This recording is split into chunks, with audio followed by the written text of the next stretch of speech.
PT yang sering meminjamkan bendera itu bagaimana Bu aturannya? Memang sih tidak dispesifikasikan untuk kewenangan pembubaran PT itu kepada PT yang sering meminjamkan bendera, tidak. Tapi berdasarkan Undang-Undang nomor 40 itu mengenai persoalan terbatas itu, bahwa di situ ada jaksa punya kewenangan demi kepentingan umum untuk membubarkan persoalan terbatas.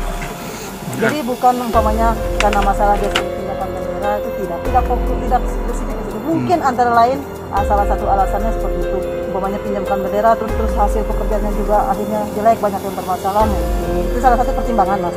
Tapi tidak melulu kepada perusahaan yang sering meminjamkan bendera. Mungkin ada PT-PT yang lain yang mungkin bermasalah, yang memiliki masalah-masalah yang lain, tergantung nanti bagaimana penilaian jaksa untuk bisa mengajukan permohonan pembubaran.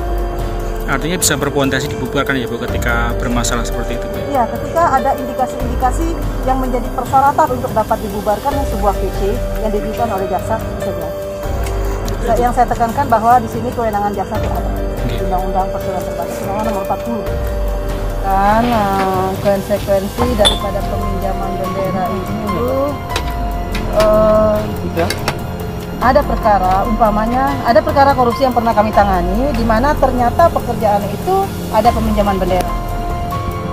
Kemudian ketahuan pada saat kita proses penyidikan perkara itu, ternyata memang pelaksana pekerjaan adalah bukan yang punya bendera, bukan yang punya perusahaan. Ternyata bendera perusahaan ini dipinjamkan kepada si pelaksana.